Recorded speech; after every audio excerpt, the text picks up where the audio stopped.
Help desk.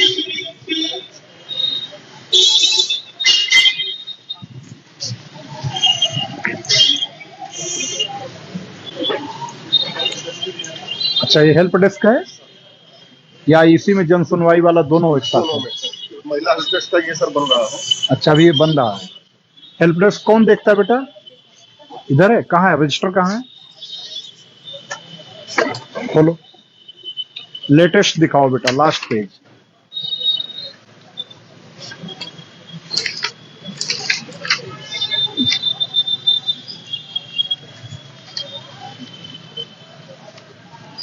सत्रह 17 अक्टूबर 21। इसके बाद कोई आया ही नहीं एप्लीकेशन। ऐसा कैसे हो सकता है? 16/12/21 के बाद 17/10/21 आता है, 17/12/21 आता है। वेद देखो। ये 12 है, 2 लिखे हो। ऐसे 2 लिखा जाता है जो जीरो जैसा हो। कौन लिखा है इसको? आपने लिखा। इसको सही करो, इसको कोई भी 10 ही पढ़ेगा।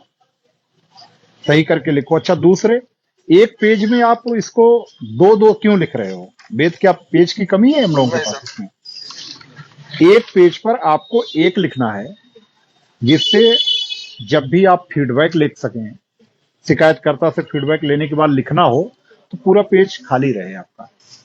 जरूरत पड़ने पर हो सकता है कि आपको 3 बार तो मिनिमम फीडबैक ही रखिए। 3 बार, एक बार संतुष्ट मान लीजिए बता दिया, 15 दिन बाद फिर पूछे, फिर अगले 15 दिन बाद पूछे।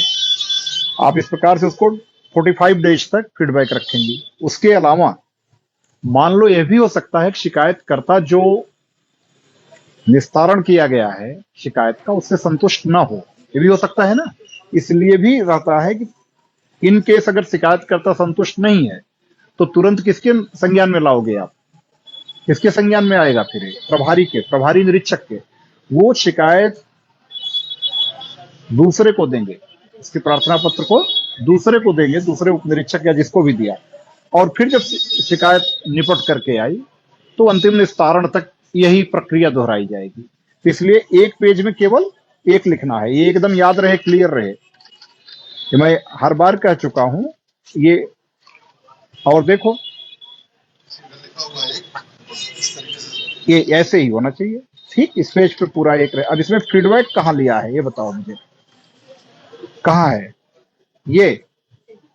तो यहां आपने लिखा कि इस पे लिखना चाहिए फीडबैक तिथि, ये हुआ आज दिनांक को। इतना ही नहीं, यहां तो आपने शिकायतकर्ता के नाम पता में लिख दिया। यहां पर आपको लिखना चाहिए, पेन लाइए, ये क्या होना चाहिए हेडिंग यहां पे? फीडबैक 1, फीडबैक 1 या फीडबैक फर्स्ट। आपने फीडबैक फर्स्ट लिया, कितनी तारीख को लिया? 18/12/2021 को। 18/12 को लिया है, आज ही लिया है। हाँ, आज 18 है, 19 है, 19 तारीख, सॉरी। तो आपने ये कर दीजिए, फीडबैक फर्स्ट 18/12/2021। अब इसके बाद 15 दिन बाद दोबारा, जिसे उसने बताया कि वो संतुष्ट है, रह रहे हैं, अलग रह रहे हैं या संतुष्ट है, कोई दिक्कत नहीं है। 15 दिन बाद आपने फिर लिया, फीडबैक सेकंड हो गया, फीडबैक थर्ड हो गया। अगर वो संतुष्ट नहीं है तो ये फीडबैक चलता रहेगा, आपके पास ये पेज खाली है, पड़ा रहेगा। संतुष्टि तक फॉलो अप होना है। और अगर संतुष्ट हो गए तो भी मिनिमम 3 बार फीडबैक लिया जाना है, 15-15 दिन के अंतराल पे। ठीक, ये चीज फॉलो करना है बेटा। शिफ्ट वाइज लग रही है ड्यूटी। एक शिफ्ट में कितने लोग हैं? एक शिफ्ट में 2 लोग हो, इसमें कोई दिक्कत नहीं है। आप क्या देखते हो बेटा? जन सुनवाई वाला है। हाँ, रजिस्टर। अच्छा, ओके, सामान्य रजिस्टर जो हमारे मेंटेन हो रहे हैं उनका है। ये चुनाव रजिस्टर आप मेंटेन कर रहे हो? अच्छा, कितने चुनाव सेंटर्स हैं वेद? 21। इनसे अब इनको जानना चाहिए। वेद बताओ, 21 हैं? ये मतदान केंद्र हैं। और मतदेय स्थल कितने हैं? 14-24। पक्का? कुछ कंफ्यूजन है? तुम बताओ। मतदान केंद्र 21 हैं, मतदेय स्थल 24 हैं, ये सही है? मतदेय स्थल समझ रहे हो? सेंटर था। पोलिंग सेंटर हो गया मतदान केंद्र आपका, और मतदेय स्थल हो गया पोलिंग बूथ। हाँ तो वही अभी तो हम एक कई आपके एक सेंटर पर अगर 5 बूथ है, किसी सेंटर पे 6 बूथ है, किसी सेंटर पे 2 बूथ है, और रेयरेस्ट ऑफ रेयर होगा जिसमें 1 बूथ होगा, तो ये कैसे हो सकता है कि 19 सेंटर पे 21 बूथ हो? दोनों लोग कंफ्यूज हो। 21 तो है सर, क्योंकि 11 है सर केवल 21 बूथ है। रोहनिया का और 10 है चितईपुर कट गया है सर। आपके पास केवल 21 बूथ हैं, 11 रोहनिया के, 10 कैंडिडेट सेंटर या बूथ? सेंटर। हाँ, सेंटर। बूथ कितने हैं? बूथ में बूथ नहीं आइडिया ना, तो इसको मैं कह रहा हूं बूथ पर भी ध्यान दें, क्योंकि बूथ का मतलब हो गया कि हर बूथ की अलग अलग लाइन लगती है, और आपका बूथ किसी न किसी गांव या मजरे को या मोहल्ले को इंगित करेगा, तो उसी आधार पर आपकी निरोधात्मक कार्रवाई होनी है। चुनाव को लेकर के निरोधात्मक कार्रवाई शुरू कर दीजिए। विशेष करके जो लाइसेंसी हथियार हैं उनका वेरिफिकेशन के साथ साथ, जो लोग यूजलेसली मतलब रखे हों कहीं पर, इंटरेस्टेड ना हो, तो उनका वेरिफिकेशन शुरू हो जाए। बहुत सारे हथियार बाहर भी होंगे, ऐसा नहीं है कि यहीं पर हों, बाहर रह रहे हैं, तो उनका वेरिफिकेशन, समय से जमा करने की कार्रवाई, और एनबीडब्ल्यू का तामीला। ठीक, ये 2 प्रक्रिया आपको बिल्कुल अभी से गति देनी है।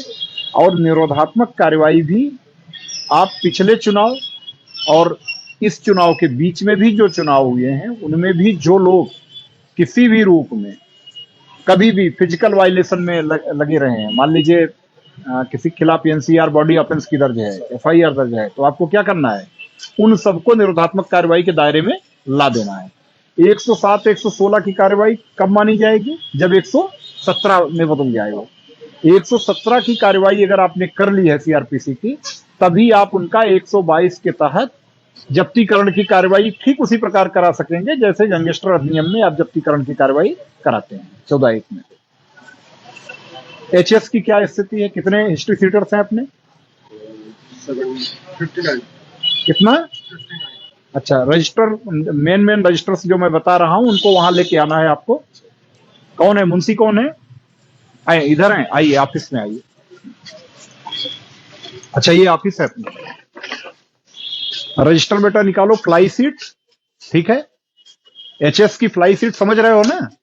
फ्लाई सीट निकाल लो, त्योहार रजिस्टर निकाल लो, गुंडा रजिस्टर, ठीक, और उसके बाद एनसीआर जांच रजिस्टर, एससी एसटी और महिला उत्पीड़न संबंधी अपराध, और समाधान दिवस और संपूर्ण समाधान दिवस, और इसके अलावा हत्या बलवा रोकथाम रजिस्टर। इतने रजिस्टर निकाल करके लेकर के आओ, ठीक? लेकर के निकाल करके आओ ऑफिस में। आओ बेट, इधर आओ। इसमें बनवा रहे हो? इस केबिन में? ठीक, बढ़िया। और ये क्या है ऑफिस?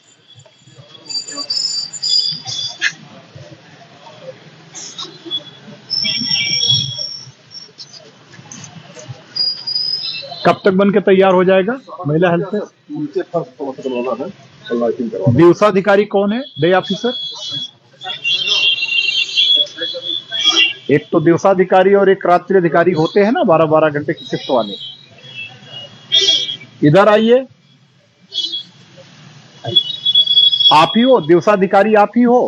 अच्छा, आप दिवसाधिकारी के रूप में देखो, पहले भी यहाँ पर एक बार कंप्लेन मिल चुकी थी, वेद आपके आने के पहले की स्थिति है, मालूम होगा, जो बाद में देहात क्षेत्र में कि कोई व्यक्ति ने शिकायत की थी कि यहाँ आया और उसकी उस समय गुमशुदगी नहीं लिखी गई थी, बाद में जो इंसिडेंट हुआ था देहात क्षेत्र में।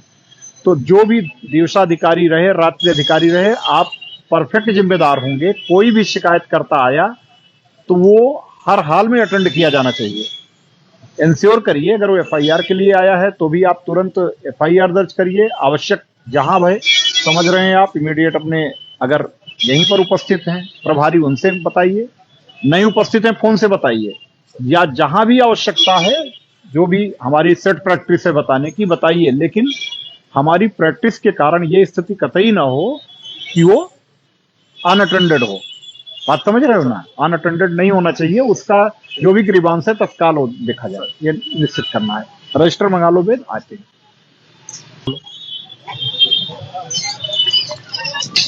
सीजीटीएनएस है यहाँ पे, ठीक, बढ़िया। आप लोग बताओगे आईजीआरएस में क्या रैंकिंग है हमारी थाने की इस समय? निकाला है, देखा है? अच्छा, तो जो भी लंबित है थाना स्तर पे वेद, इनको समयबद्ध तरीके से सबका और गुणवत्तापूर्ण निस्तारण हो जाए, किसी भी रूप में कोई भी डिफॉल्ट में न जाए, और किसी भी रूप में ऐसी स्थिति ना हो कि कोई असंतोष की ही परिभाषा में आए, जो हो निस्तारण होता जाए। विवेचनाओं के निस्तारण में क्या स्थिति है? योजनाएं तो बहुत कम हो गई सर, और मेरे ख्याल से 203 पे है अभी। कल का आंकड़ा 200। रैंकिंग क्या है विवेचनाओं के? आप निकाल करके प्रिंट आउट लेकर के आइए, देखें कि क्या है कि पूरा ओवरऑल कितनी टेंडेंसी में दुरुस्त है काफी। तो वेद ये आपने इधर मेहनत कराई, क्योंकि मैं पिछली बार आया था तो साफ सफाई की स्थिति अच्छी नहीं थी, तो साफ सफाई तो काफी बढ़िया दिख रही है। ये कच्छ तो था, लेकिन मुझे लगता है कि ये, हाँ, इस तरीके से नहीं था, तो इसके लिए साफ सफाई की व्यवस्था अच्छी रखवाने के लिए इनको अपनी तरफ से प्यारो सा इनाम भी हमारी तरफ से वेद प्रकाश जी के लिए लिखिएगा। इसमें अच्छी व्यवस्था है, साफ सफाई के लेवल मेंटेन रहे, ये चीज इंश्योर करना है।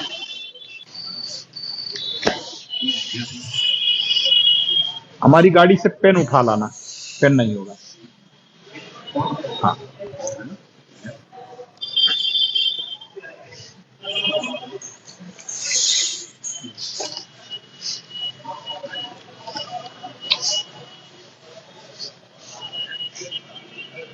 में त्योहार बीता है, कौन सा प्रकाश त्योहार बीता है?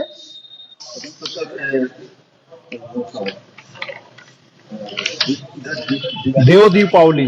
देव दीपावली के बाद अब आगामी त्योहार कब से शुरू होंगे? अगले त्योहार आगामी त्योहार सर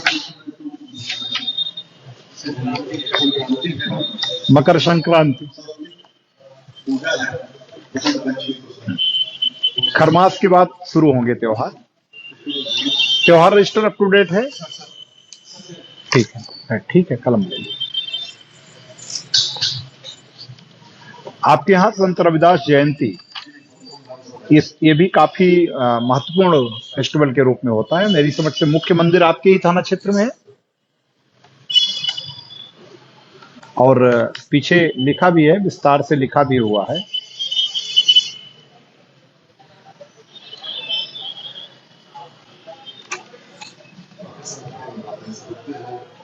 ये इस बार कब पड़ेगा? फरवरी में। तो ठीक है, रजिस्टर अप टू डेट है, इसको लेकर के अलर्ट हमेशा से, जो भी पीछे के मतलब प्रविष्टियां हैं उनको पढ़ करके उनसे अनुभव का लाभ जरूर लिया जाए। एनसीआर जांच रजिस्टर,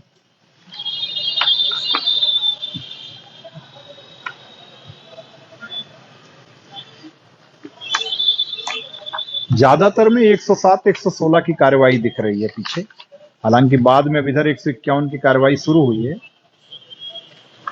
ये चीज ध्यान देना है इसमें कि जो 151 की कार्रवाई हो वेद, अनिवार्य रूप से अगर दोनों पक्ष मान लीजिए लड़े हैं, दोनों पक्ष हिंसा में संलिप्त रहे हैं, तो दोनों पर हो। लेकिन अगर एक पक्षीय रूप से किसी ने मारा पीटा है किसी को, तो हमेशा 151 की भी कार्रवाई एक पक्षीय होनी चाहिए, और यही तभी सही न्याय मिल पाता है। अगर 151 की कार्रवाई, मान लो एक व्यक्ति ने किसी व्यक्ति को मारा पीटा और आपने ला करके 151 में दोनों को बंद कर दिया, तो ये मेरी समझ से मतलब कहीं ना कहीं से जस्टिस तो भूल जाइए, इनजस्टिस बहुत गलत तरीके से डिलीवर करना हुआ उस व्यक्ति को जो पीड़ित है, क्योंकि वहां पर तो पहले भी पिट चुका और आपने दोषी के साथ उसको भी हवालात में डाल दिया, तो ये स्थिति कतई नहीं होनी चाहिए।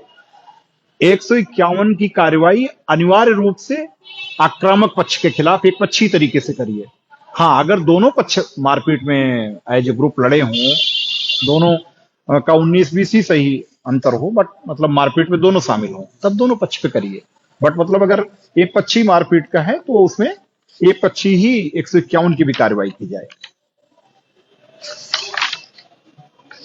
अच्छा, साथ ही साथ 107 116 जितने में हुआ है, ये 107 116 का फॉलो अप करें, क्योंकि हम लोग पुलिस कमिश्नरेट सिस्टम में हैं। एसीपी साहब की जो कोर्ट है वहां पर आप इसको पहुंचा करके 117 में शामिल कराएं। 116(3) की प्रक्रिया पूरी करा करके अपने जो जांच अधिकारी हों उनसे 117 का ऑर्डर जरूर कराएं, तभी ये ऑर्डर इफेक्टिव होगा। 107 116 केवल करके छोड़ने से कोई फायदा नहीं है। दूसरे, आप इस समय जिनका भी 117 करा लेंगे वो सारे आपके लिए चुनाव में भी बहुत कारगर रहेंगे। क्यों? क्योंकि 6 माह के लिए आप का ऑर्डर 117 का होता है और तब तक आपका जो चुनावी प्रक्रिया है वो परिपूर्ण हो चुकी होगी। तो यानी कि नेचुरल में भी जो लोग बॉडी ऑफेंस में शामिल रहे हैं उन्हीं पर आप कार्रवाई ये करेंगे। और जब बॉडी ऑफेंस में शामिल व्यक्ति जब सामान्य अपराधों में शामिल है, सामान्य रूप से किसी से लड़ झगड़ रहा है, तो पूरे चांस ये भी हैं कि वो चुनाव के दौरान भी इस प्रकार की अशांति करने की स्थिति उत्पन्न करना चाहे। तो हम पहले से इस पर नजर रखें।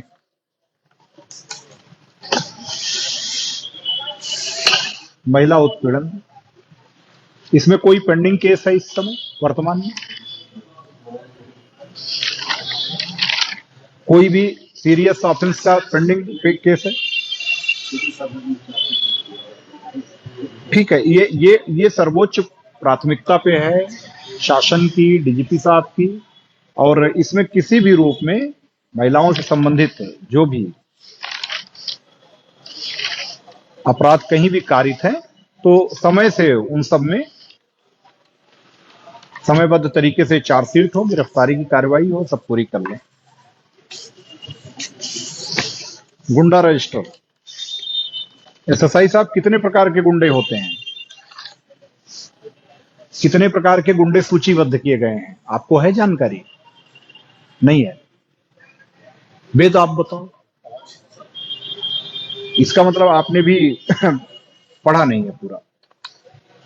4 प्रकार के ही गुंडे होते हैं। कितने? कौन कौन?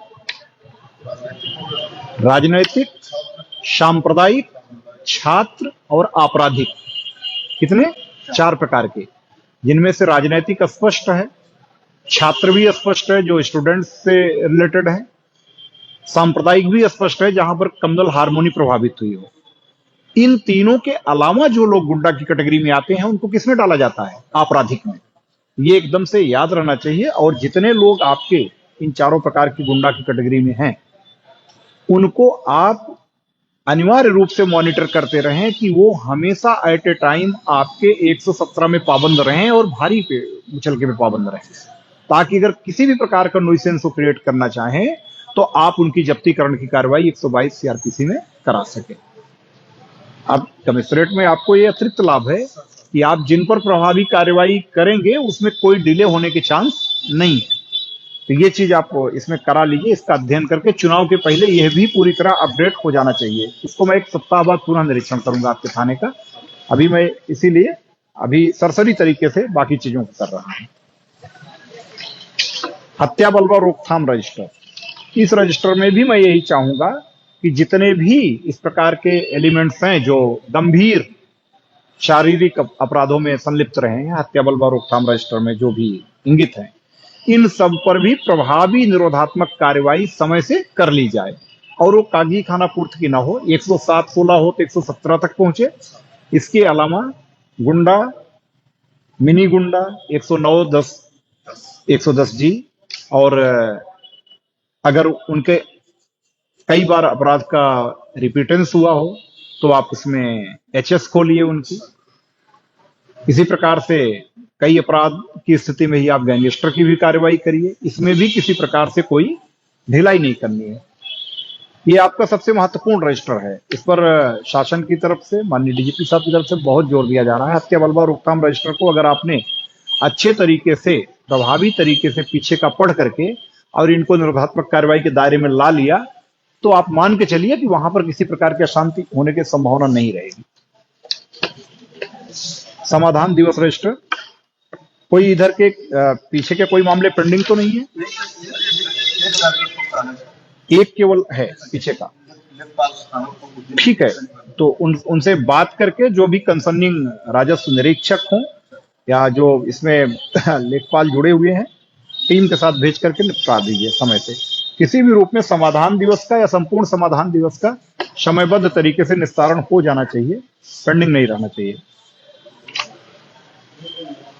संपूर्ण समाधान दिवस का कोई लंबित है?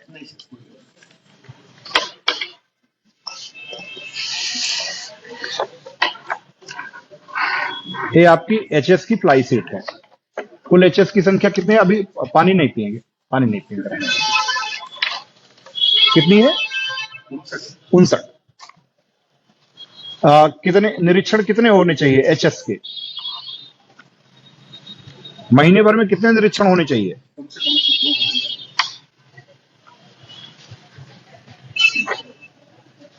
दो होने चाहिए।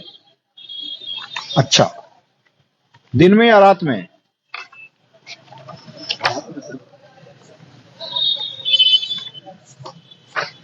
दिन में भी, एक दिन में और एक रात में, इसलिए दोनों कॉलम रहता है ताकि आप दोनों स्थितियों को देख सकें। पीछे के सारे हो गए हैं? देखो बहुत सारे ऐसे हैं जो एचएस, देखो अब ये देखो 65 ये मैंने खोला है जायके के लिए, कल्लू यादव और फनिल यादव, कोई निरीक्षण नहीं हुआ है, ठीक है ना, ब्लैंक है। ऐसी स्थिति नहीं होनी चाहिए। जितने एचएस देखो आपके नहीं चेक किए गए हैं, देखो साल भर में अभी नहीं, ये प्रयास की बात नहीं है, स्पष्ट किया जा रहा है, स्पष्ट निर्देश है, इसमें कोई वो नहीं है। नहीं तो ये आप लोगों का माना जाएगा। वेद इधर आओ, इंस्पेक्टर,